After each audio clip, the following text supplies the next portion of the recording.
So welcome everybody to the webinar CACTUS training for this year. This will not take 2 hours, will likely be under an hour. We're going to have to I muted everybody, but I think I can give you back control on the audio. I'm going to put mute on entry, mute all. Okay, so that should be everybody muted. Okay. I think what we're going to have to do, just because we have such a large number of people here, and I really do appreciate you all coming, we're probably going to have to do questions in the chat. So if you look at the chat box, there are actually 2 ways to do a chat question. You can type to everyone, in which case everyone will see your question. Or you can change that and have your chat go directly to a specific individual, a participant, a host, whoever.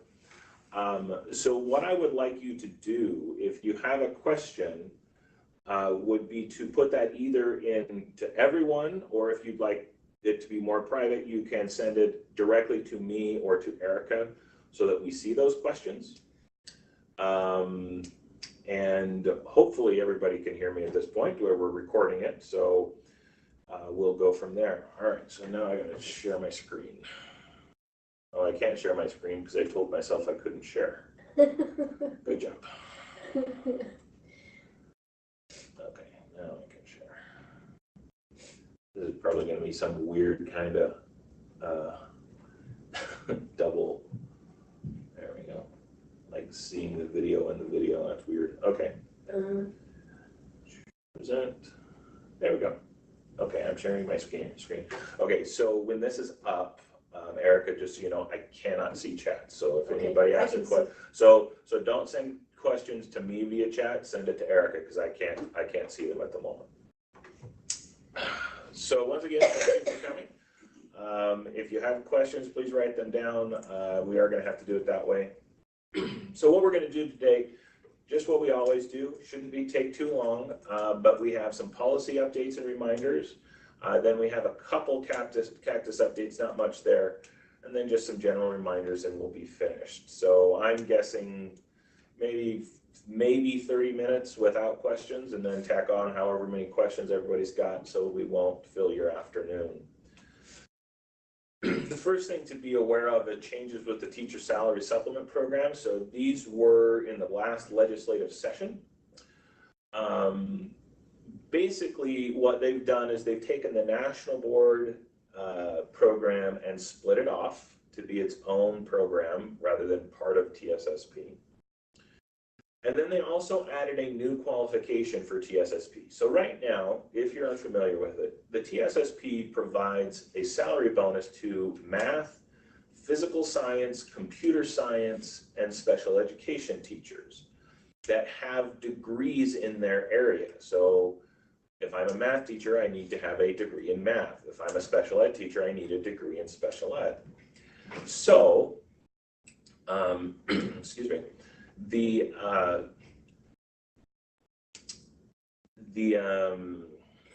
Yeah, I lost my train of thought. The new qualification that is going into effect with this next coming year is that you can also qualify for TSSP based on experience. So you have to have 10 years of teaching in the subject.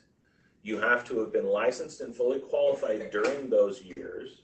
And those years must be in Utah.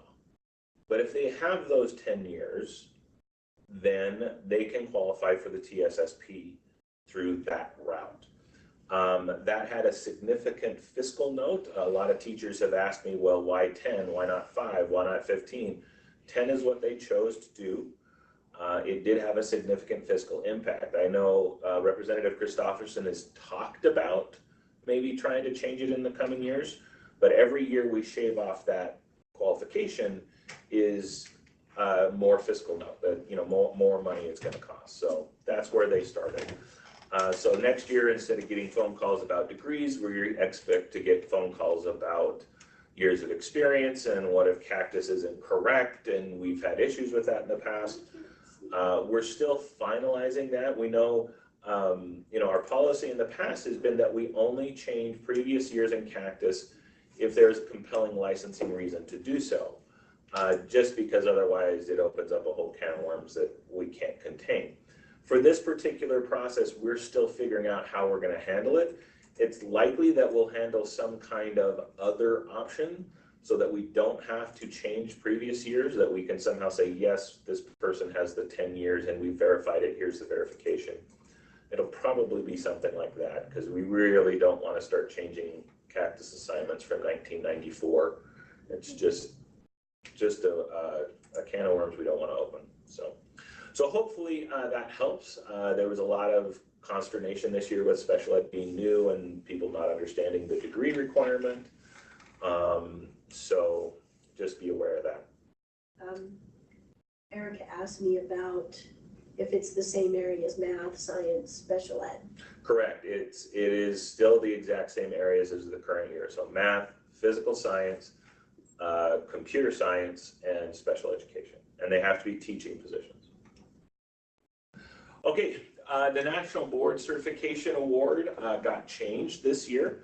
So it got separated. They increased the amount. So if I'm a nationally board certified teacher, I can get a salary supplement of $1,000 if I'm in a teaching position. If I am in a teaching position in a Title I school, I get, $2,000 instead. So those are increases from the previous year. They're not, they're not huge increases, but they are increases. And additionally, Senator Milner has really wanted to encourage people to engage in this process. And so the reimbursement function is what it was now. Like, you could go get National Board and get reimbursed for it. She didn't like that model because she thought it was still detrimental, because it does cost, a couple $1,000s to become National Board certified over a couple of years. But now we have been changed. Senator Milner's bill changed the program so that it is now an upfront. So if you have teachers who are interested in pursuing National Board certification, they'll be able to contact us, and in the spring, when they end up submitting their fees and things, we'll be able to pay those fees for them. Obviously, there'll be rules and requirements and things of that nature, but if you have teachers who are interested in pursuing National Board, just let them know there might be a way for the state to help pay for that. We're still dealing with the reimbursements, but starting this next year, we'll be able to pay it up front. Okay, I saw at least one question. Is the 10-year thing for TSSP for special ed only? I said no, it's for all areas. It is for all content areas. That's a good question, because it was, again, where the consternation is, but it's for any of the areas. You can qualify by degree or 10 years of experience now. Okay. All right, so let's talk about the new licensing system a little bit. So the revised licensing structure, I wanted to give you the exact administrative rules that you can be looking at now to try to start understanding the new system. We are going to do some public outreach, some videos trying to explain what's going on. That's in the plan, but it's just not done right now. So we wanted to give you just a bit of heads up. So if any of you haven't seen this before, remember, so this is starting in the 2020-2021 school year. So this is not for the upcoming year. So first of all, stop panicking. It's not for next year, it's for the year after. I'm the only one who gets to panic right now because I have to have it all done by then. The issue is becoming that we are starting to finalize rules. What you're going to want to start looking at is some of the way your requirements, your responsibilities are going to be changing under these rules. So very quickly, 30-second version, what's happening? We're taking all of the ridiculous licensing complexity and license types in Utah, and we're collapsing it. And we're collapsing it into 3 licenses. And those licenses are associate licenses, professional licenses, and LEA specific.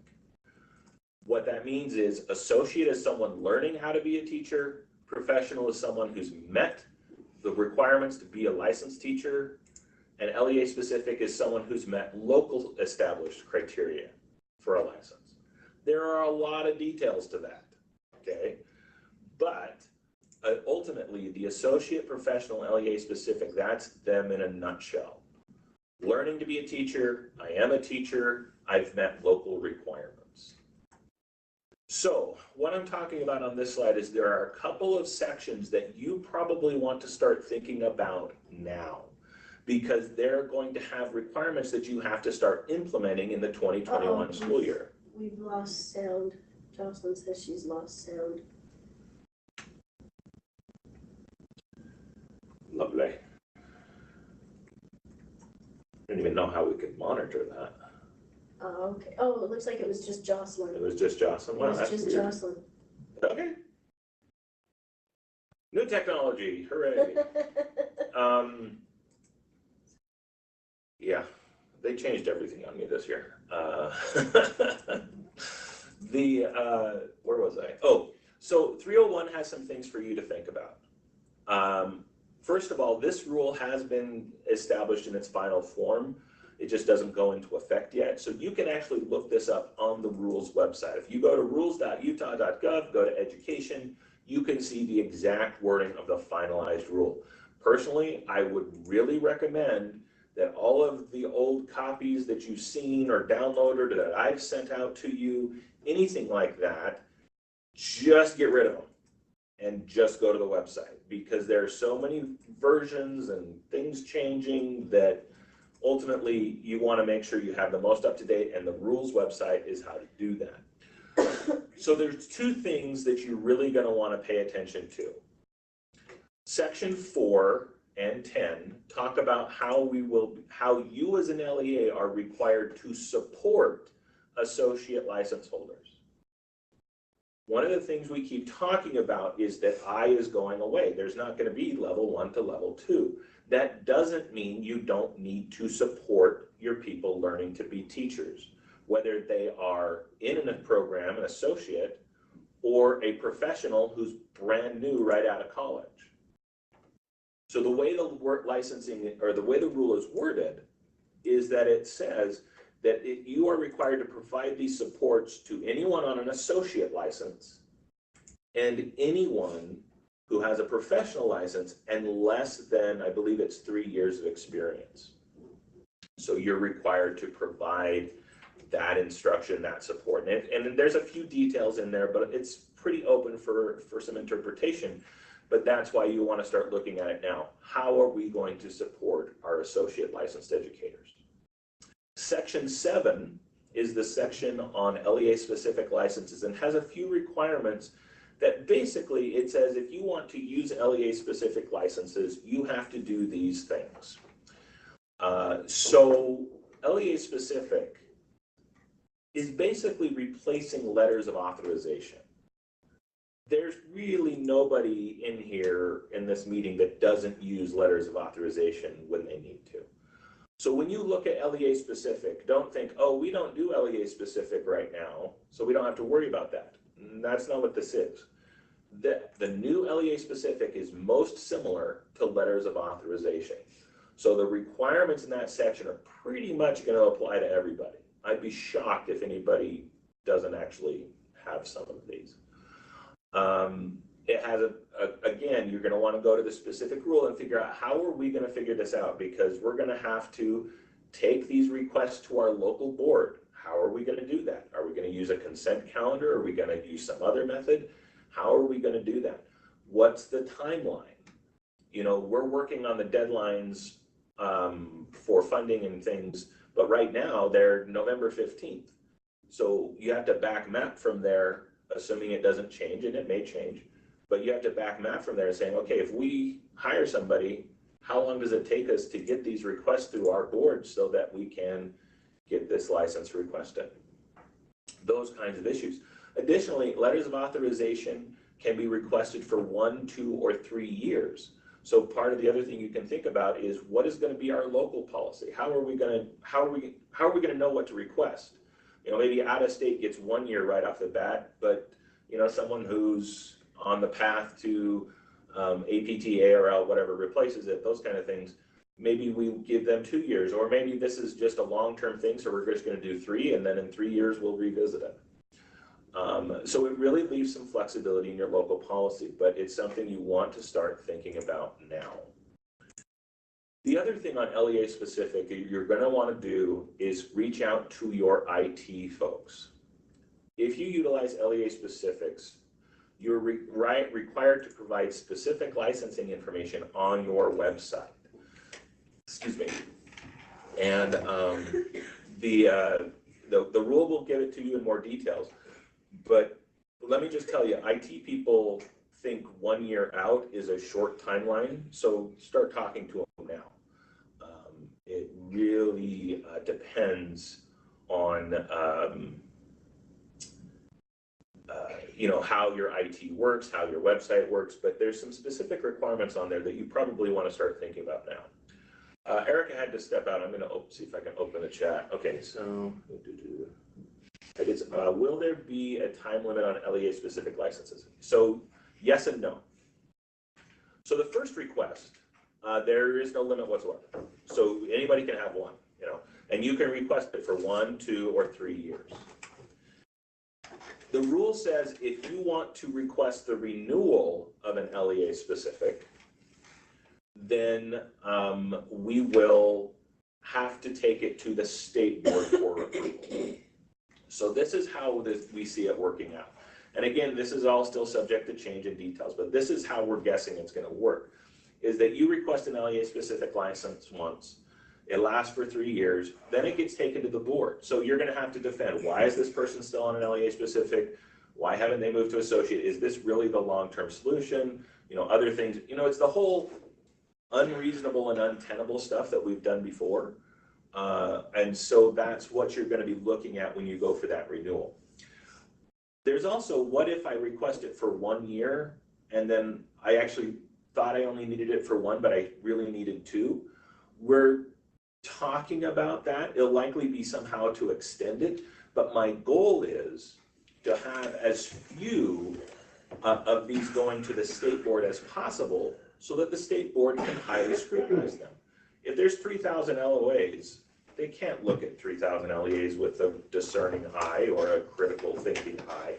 But if there's 100 in a year, yeah, we can do that. We can take a look at it. So ultimately, the goal is, okay, if you're going to use it for 3 years, we're not going to worry about it too much. We're going to let you be held accountable by your parents, and we're not going to worry about it.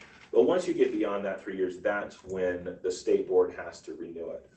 And then in that specific circumstance, the state board will decide, well, do we want to renew it do we want it to come to the state the next time, or are we okay just leaving this as a long-term solution? And that way the board has the flexibility to approach those on an individual basis. So again, a lot of this rule is talking about the structure of the licenses, how things work, and the supports you have to give. Now, the next rule that again is on the same, oops, I'm still on chat, I gotta get off chat. Okay. So you did answer that question. Get back to my PowerPoint. Yes, yeah. Okay. That one. Did that work? Okay, there we go. So 303 is the rule that governs educator preparation programs. Its partner rule, 304, isn't up on the rules website yet last time I checked, but it's in the process. Like, it's been published, it's been finalized. So what 303 is, it talks about, in order to go from associate to professional, you have to complete a preparation program. And that program must meet the requirements of 303 and 304. Specifically, when we think about this, so what do you mean by preparation program? If we want to put it in our current context, APT is a preparation program. ARL is a preparation program. Utah State University is a preparation program. They are all designed to give you the skills and knowledge necessary to be a teacher. So under this new process, programs can be one of two things. They can be LEA-based, so an LEA is creating it and monitoring it and using it, or an LEA consortium, so a group of LEAs working together to maintain a preparation program, or they can be university-based. Those are the three options in the new system. The other thing that will occur is that this rule requires the superintendent to create a model program for LEAs to use if they want. So we're in the process of designing a program that we can hand to you and let you implement. That's the idea. That's really not good. Wow. Should I go and ask them to? We can't ask them to stop working. I've got to move to my office and turn on my web and stuff from there. Can you do it from there? I should be able to. I mean, I don't have to even plug in. Okay. I just have to connect my well, okay, there it goes. If it does it again, which probably will, we'll go. I don't know. Anyway, so the superintendent is supposed to design a model program. So that's obviously been delegated to my section. We'll be working on creating that. The difficulty here and the things you're going to want to be thinking about for moving forward is that these preparation programs all are going to be held to the same standard. That means the same standard we hold USU and BYU. Oh, it wasn't loud on your end? Oh, that's good. Yeah. That's good. So they're okay. Okay. The difference is this program that either you create or we create or you create as a group has to meet the exact same requirements. For example, 304, which is the kind of paired rule with this one, says that in your program, you have to give the person clinical experiences, and those experiences have to be in multiple schools. Let that sink in for a second. They have to be exposed to multiple schools. So if I'm using this for my ARL or my APT, I'm going to have to figure out a way. They don't necessarily have to be employed in those other schools, but they need to experience them. So, you know, what I've been thinking about for the model program is, okay, you need to one day a month or once every 2 weeks or whatever, we have to pay for a sub so we can get this teacher to go observe other teachers in the school and then go outside of the school and even hopefully outside of the district. Can you partner with each other? Can you send somebody to another high school to see how things work there to then bring that back to their high school and say, hey, why do we do it this way? Maybe there's a good reason. Maybe there's another way to do it. The idea is to expose them to multiple aspects of education. And that's going to be challenging. There will be some things that will be easier for you as employers that'll be challenging for USU, or you know, so there's give and take here. But ultimately, we will design a model program that, think of it like we're going to hand you a handbook and say, okay, here's what you do. But ultimately, it will be your responsibility as the LEA or the LEA consortia to run the program. And then when we start reviewing programs, if you're not using our model program, then our program approval team would be the ones who look and make sure that your program meets the requirements. If you're using the model program, then it would be our current team, our current ARL team, if you want to think about it, that coming and visiting in terms of monitoring. Rather than having Kathy trying to babysit 500 ARL candidates, which one person cannot do, by the way, she would be going to the district and saying, hey, what support do you need? Are you implementing this with fidelity? Are, you know, helping everybody do those things. So it's a work in progress. And for you might be saying, the worst part is you might be saying, well, I don't know if I want to make my own or use your model because I don't have the model yet. That's a fair point. And unfortunately, like the evaluation system stuff, it's just going to have to be, we'll give it to you as soon as we can, so that you can consider and think about that now. So are there any questions on 303 or 304? Quite honestly, I'm guessing we're going to have all three things. I think we're going to have LEAs that just want to do their own thing. I think we're going to have groups of LEAs, whether regional service center, charter school partnership, district partnerships. They'll come together and create something.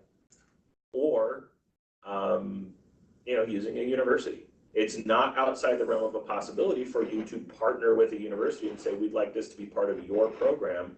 So the university is responsible for maintaining compliance, but they're helping you prepare those teachers. Either way is fine. That's what we're going to be seeing. And again, I'm trying to tell you this now, so in a year, when you forget, I'll be able to say, I told you so when you're mad at me, because you will be. You know, I get that. That's going to be the way it is. So yeah, just be aware of that. Finally, the other one that's been finalized is 308. That is the rule that is replacing the I requirements, if you will. If you take a look at that rule, it is very bare bones. It is not prescriptive at all. It talks about a few things. It says, you know, you need to have an induction program, you need to have training, you can partner with a university to do that, and so all those kinds of issues. So ultimately, 308 is the induction, but it's really a framework. You're really going to need to take some time and do some work on how are we going to do induction now with I not being a thing. You know, you don't have that framework or the shackles, whichever you prefer, of I hanging over you. How are we going to do this? That's a great thing to get started on. The PLT has been a big question. And like, do I still have to take the PLT? What happens if I don't take the PLT, et cetera, et cetera. So ultimately, we have proposed a rule to the board that I'll describe to you. This rule has not passed the full board yet. It is slated to be considered by the full board in June. It passed committee in May. Quite honestly, it passed pretty quickly without much discussion. There wasn't a lot of concern about it. So we'll see what happens. But ultimately, don't send out an email today saying, here's how it is. Don't do that. Because it theoretically could change. After the June meeting, then maybe it's time to start having that conversation. But here's what the rule is. The proposed rule is that anyone who has a current level 1 license on January 1, 2020 can be upgraded without passing the PLT. I'm going to say that again, let it sink in. Anyone with a current standard level 1 license on January 1, 2020 can be upgraded to a level 2 without the PLT. So what does that mean? So remember, January 1, 2020, this coming January, that's like the last 6 months before everything changes. So here's what's going to happen. When everything changes, whether I'm a level 1 licensed holder or a level 2 licensed holder, well, I should say standard level 1 license holder, I have to, I become a professional license. Whether I'm level 1, level 2, or level 3, I receive a professional license. So one of the things, what does that mean? So if they need to be upgraded this year, they need to have the PLT. But if they're being upgraded next school year, they're not, well, not next school year, sorry, after January 1, 2020, and they have a current standard level 1, they don't need to take the PLT. Now, some people have not heeded my advice when I say don't rush out and tell teachers this because it's not finalized yet. And so there's already rumors and confusion about everything going on. So hopefully we'll get it all straightened out. One of the things I wanted to make absolutely clear, however, is how this impacts APT. Remember I said anyone with a standard level 1 license on January 1, 2020. A level 1 APT license is not a standard level 1 license. Here's what will happen with APT, and it'll be the same thing with ARL. When we transition to the new system, they will have the choice of either completing ARL or APT, whatever their program was, or switching to the new rules. The reason that's important is APT, part of their program, is passing the PLT and all of the I requirements. So even though I is going away, if you want to complete those old APT requirements because you want to use the old rules, that includes the PLT, the portfolio, all of that stuff from I. ARL, it will not, because an ARL will need to complete their professional growth plan, which typically does not include the PLT. So that's where we are. That's how it's going to be implemented. To be perfectly honest with you, I had a really hard time establishing this deadline because there's really no good way to do it. And ultimately, I'm rewarding procrastinators, which I hate. Yeah. Basically, people that have been procrastinating the PLTs are the ones that get out of jail free card. But quite honestly, I've looked at this and thought about it for like a long time, and this was the best we could do. So here's a question. Mm-hmm. What if educators are on a level 1 extension? Good question. So that's a procrastinator. The hope is that such individuals are working through the summer and the fall to pass the test. And if they pass it at those times, then they can be upgraded. But technically, yes, as of January 1, 2020, they don't have a new license. Their standard level 1 has been extended. So they have a standard license. So if they just wait, yes, theoretically, they would not need a PLT. And yes, a little bit of me died saying that because I know there's people that are going to take advantage of that, and it bothers me, but it's what it is. Okay. Are there any questions about 303, 308? So again, remember the things to think about. How do we want to do preparation in this new system? Are we going to use the model? Are we going to do our own thing? Do we want to talk to some of our partners? Do we want to talk to a university? And same thing with induction. How are we going to do induction? You know as well as I know. I keep like gesturing to my computer and then to the camera. You know as well as I do that if you do not do some type of induction, you will not retain teachers.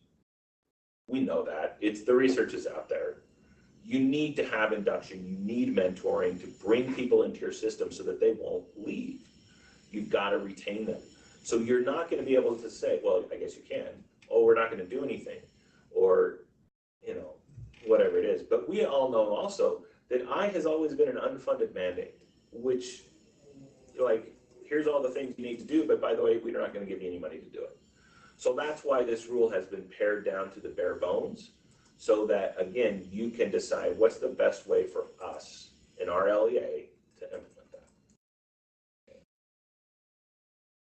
All right. Unless there's any questions for that, we'll continue. Nope. Okay. All right then.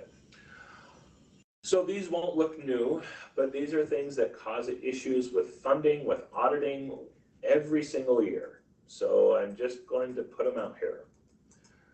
First of all, remember that your CACTUS FTE and assignment percentage reflect the full school year. If someone doesn't start working until January, they can't be a full-time equivalent. They can't be 1 FTE. And if that doesn't make sense to you, call me and we'll talk about it, okay? If you start in January, you can't be a full-time FTE. And I see that all the time. Why is that a problem? That LEA is generating funding inappropriately, which then becomes a problem for auditors and your financial audit. So you've got to be very careful. Same thing with your assignment percentage. I cannot tell you how many times I've seen a teacher who started the school year one way, then in the middle of the year something happens. We get a new class, they get promoted to being the vice principal, whatever, something happens. And instead of adjusting the percentages, the LEA simply removes the old stuff and puts in the new stuff. That's not how it works. What's in CACTUS should reflect the full school year. We know it's ongoing. We know it's happening in the current year. Things change, but that's why you have to update it. And if you have problems with any of those calculations, because you know as well as I do, 99% of the time, it's really easy and it's straightforward. But when you get one of those squirrely ones, just call me. I'll help you figure it out. It's not a big deal. Send me an email. I'll help you figure it out. This second bullet has become really an issue, in particular because a number of LEAs have decided that when an individual breaks their contract, that they won't release them in CACTUS. Now, having said that, local policies are local policies, and those are up to you. However, I can say this. CACTUS is required to reflect the current year on October 1st. So if you have such a policy, just be aware that as of October 1st, that policy needs to end. So on October 1st, the only people claimed in your CACTUS should be your current school year. Again, we could have a debate about whether or not you should hold on to them, why people do it, but I know that particularly with the salary increases the last couple of years, there really has been a problem with people breaking their contracts in August. And you don't want to be on the wrong side of that, I get it. But just be aware, October 1, that's when I will say you have to have it updated for the current year. Lastly, administrators and specialists should never be greater than 1 FTE. Remember, FTE in CACTUS drives funding. And so in our funding sources, most of them cap everything at 1 FTE anyway. But the ones that don't are really designed to be, if you're teaching on your prep period, that's more than 1 FTE. Anything else should not be. Nothing should be more than FTE except for teachers teaching on their prep. Because again, the purpose of the FTE is to generate funding in CACTUS. That's what its purpose is. So, just be aware of that one. All right, those aren't new, so I'm going to assume there's no questions. But if you have questions, then So far, none. I talk too much. Okay, educator evaluation data. So similar to previous years, you do need to report evaluation data to our office. Now there are multiple ways to do it.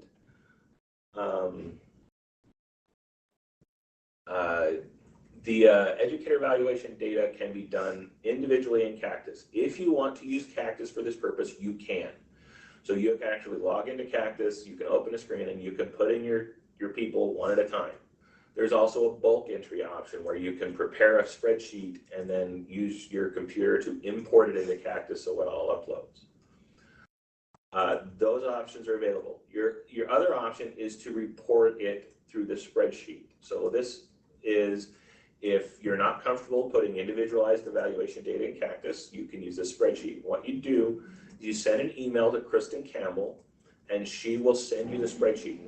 Basically, the way she set it up, you put in your teachers, and it will calculate all the things you need to calculate, and then you can just, copy and paste values so that you're getting rid of the formulas. Then you can delete your teacher data and just send us the formulas. That's how that works. Again, what's best for you is going to vary widely, so whatever you want to do, we want to support you in that. But there is one thing to bear in mind. We only allow one login per LEA to have access to the evaluation data. That's because it's sensitive, and we understand that, so we wanted to make sure that's protected. Additionally, if you are that one person, you can only see educator evaluation entered by your LEA. You cannot use, the system will not allow you to see evaluation for other LEAs. It's not what it's intended to do, and it's not what it will do. So, all right. Okay.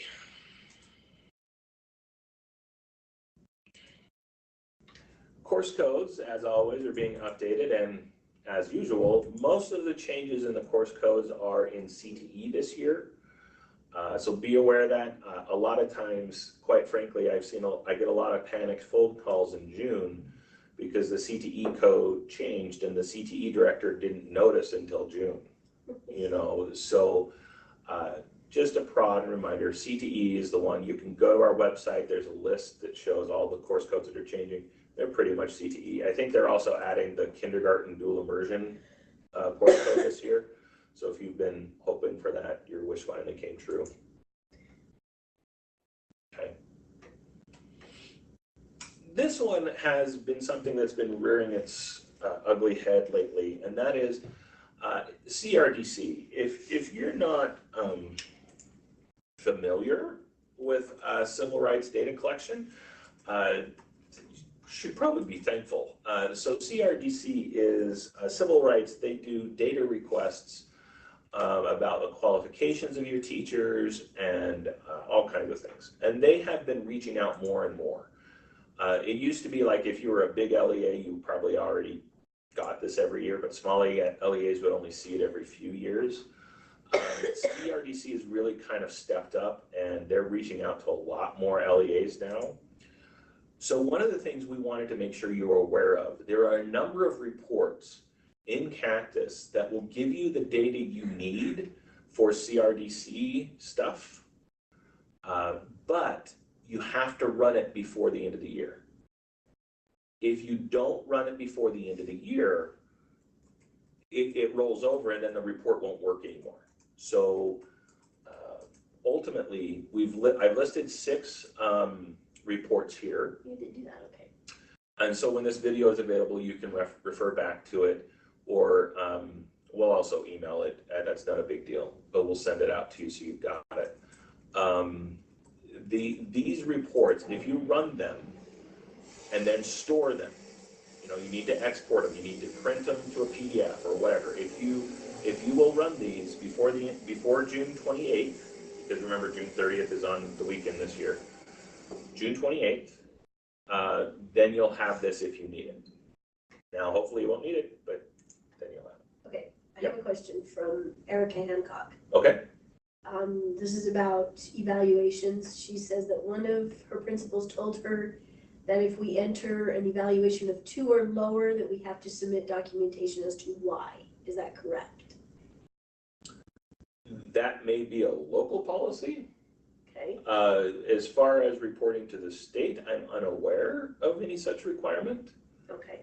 Um, I've never seen that. Yeah, I mean, that sounds like what that sounds like is if you're giving them less than a 2, why are you still employing them kind of question. Like, that's what that sounds like. But that would be a local issue. Yeah, I'm not aware of us asking for that anywhere. Okay. All right. Okay. Any questions on the civil rights data issues? Just be aware, they've been very anxious to get more data lately. So just a few reminders to wrap this up. Don't forget, you can start terminating educators. You can put in Cactus right now that they're leaving at the end of the school year, and then you can still make changes if you need to all the way up until June 28th. Remember, June 30th is on the weekend this year. Don't forget to take a look at the discrepancy report. And remember, the discrepancy report is not meant, like, you're never going to get it perfect. It's not meant to be a gotcha or anything. Just use it to see if you can find errors. I cannot tell you how many people have found, oh, we typed in the Cactus ID wrong using that report. So just take a look, particularly CTE. The way CTE is funding out of your student data now, if it doesn't match, your CTE director will come talk to you about it, I guarantee you. So that kind of causes some problems. The last thing we wanted to mention is just Cactus data. Remember, it's supposed to reflect the whole year, but you need to update it as changes occur. And it's because a lot of things interact with Cactus. So for example, if I'm getting the the login information for assessment or all these kind of things, they're going to utilize Cactus to pull who the teacher is. And if you've haven't said that you hired them, or if you haven't changed them from counselor to teacher or whatever, it can cause problems. So please do your best to update Cactus as changes occur. Now, I'm not even going to give you a rule of thumb on a timeline. The timeline is June 28th, okay? That's the timeline. Has to be done by June 28th. But we would really encourage you to update it as things occur, just so it is as accurate as possible. Okay. Any other questions for that one? Nope. Okay.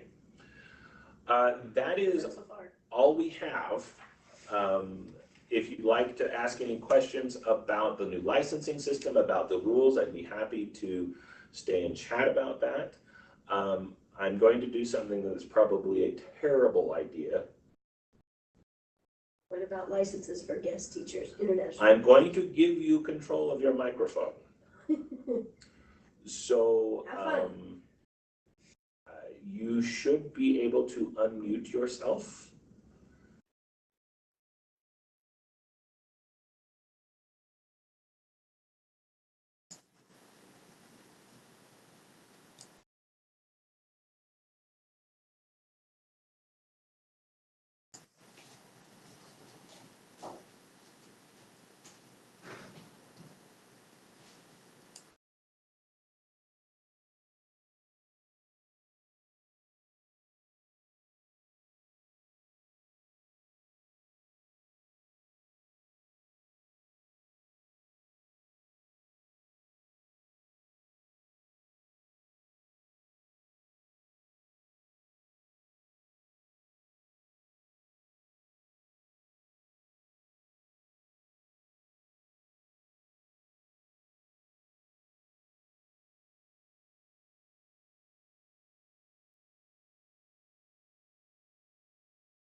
It's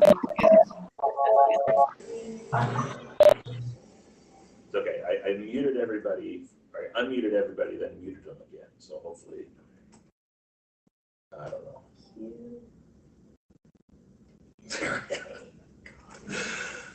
We'll do better this next year. We'll be more familiar with it. Oh my goodness. All right, hang on. Oh. All right, just so you know, we're gonna hang out for at least 10 more minutes to answer questions, talk about anything you'd like to talk about. But other than that, that's all of the presentation, so you're free to leave the meeting whenever you'd like. Depending on if you're in a browser or the other way, you know, it's different, but thank you for coming. And again, if you have questions, feel free to type it or try unmuting your mic. I don't know if it'll work or not. Oh, you missed my response on international guest teachers. Oh, so international guest teacher licenses, what we're thinking about is that it will be some kind of LEA specific license. It may have a different process, it may look slightly different, but since it's intended to be a time limited thing, that's the most likely solution. We're still working on that detail, but it'll most likely be LEA specific.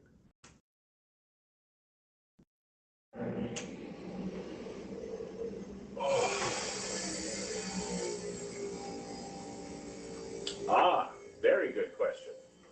So the question, if you didn't see it in chat, is what happens to current LEA licenses?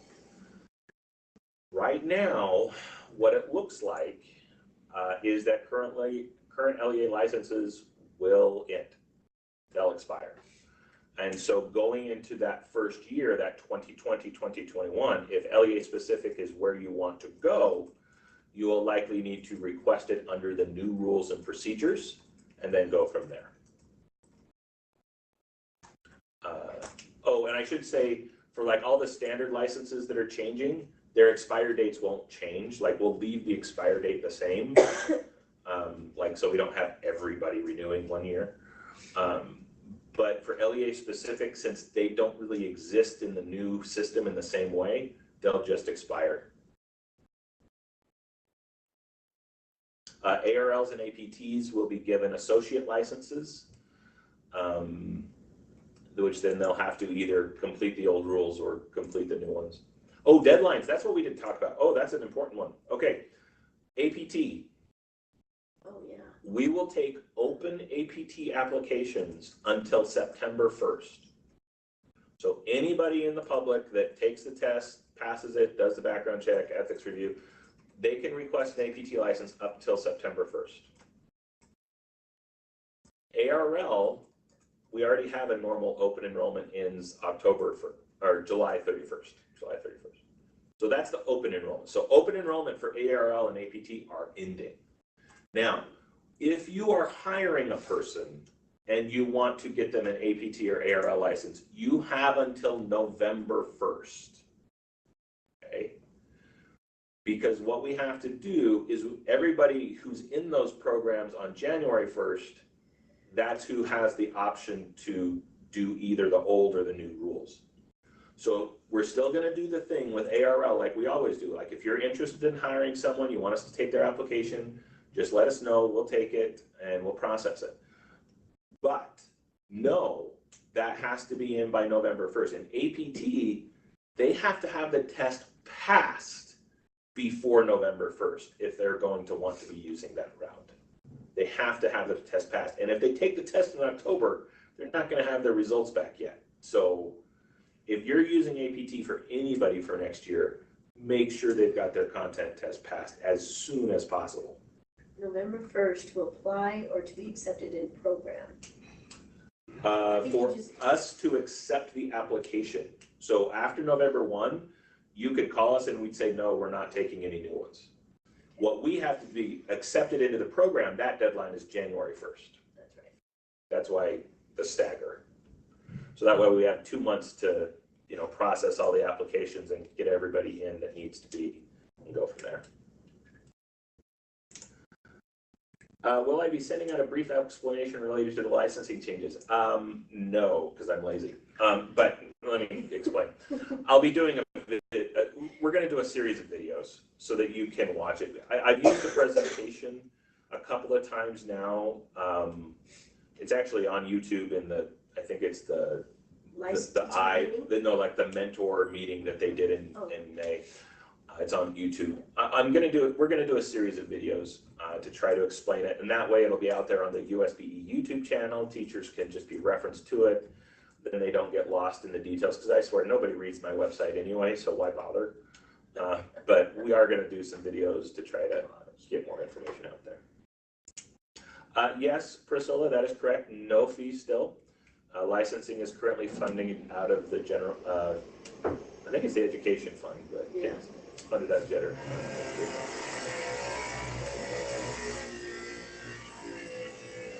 So you guys really can't hear that? Eminence, good question. So under the new system, Joni, eminence is essentially LEA specific. So there won't be a special process for someone who's just teaching one period. You simply do the LEA specific, and then the first time it comes up, you just say, this is one person teaching one period. It's not a big deal. We want to do it longer, and the board will continue to approve it. September 1st, Kisa, APT, anybody in the public can apply for APT up until September 1st, which we probably need to make sure is on our website. That would be, I will make note. I think ARL's already got theirs up. Yeah, I got theirs on there, September 1st, deadline. And then November 1st if they've been hired. For APT apps, right? Yep. I'll check November 1st for ARL applications. So I feel like I'm doing something, like I watch some people do streaming, and I'm like, okay, you guys are watching me streaming, but why would you ever watch this? I don't know why you would ever watch this. But we're going to record it and put a link so that we can get other people. So November 1st is ARL application with LEA request. Is that kind of what it Yes. is? Okay. I think it might be on there, but I'll double check. We'll double check. Yeah, things are happening now. It's starting to snowball. And whether or not I'm losing my sanity, ask me again in 6 months. So. Yeah. My phone will not stop ringing. Oh my gosh. Well, it is, hey. And it is lunchtime, yes. Yeah, when the teachers go on lunch, we get a lot of phone calls. Yes, exactly. Oh, I got it. So that's the other weird thing we need to be aware of. So like, if somebody calls on their phone instead of their computer, they're actually listed here twice. So like Amy here at the top, Amy's listed once for her being logged in as the computer, and then the second one is her logged in to the phone call. So we need to make sure to remember that. They call on the phone? Yeah, because you can do the audio through the computer, or they can call. Yeah. You can do it either way. Phone. It was like Tori figured out how to do it on a mobile device, so that's good. Whether it's a tablet or a phone, I don't know.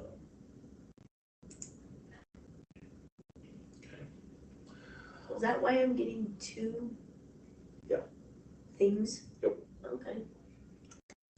Okay, again, we're going to give it just a couple more minutes, then we're going to shut it down, guys, so you can take off whenever you'd like. But if you have any questions, just let us know. We'll hang out for 3 or 4 more minutes. Okay. Kim. So, can you request evidence for next year? Yes. In the new system, eminence won't exist. It will simply be LEA-specific licenses that you'll be requesting. Because basically, all of that stuff, letter of authorization, eminence, all that kind of rolls into letters of authorization. Oh, and I one more thing. Just another thought. And if you read the rule, you'll see this. LEA-specific licenses will not be available for special ed license. Just know that right up front. Again? Special education will not be available through LEA-specific in the new system. Well, they're not now, but. That'll, I know there's problems with that, but basically we're saying getting them on the associate as quickly as possible.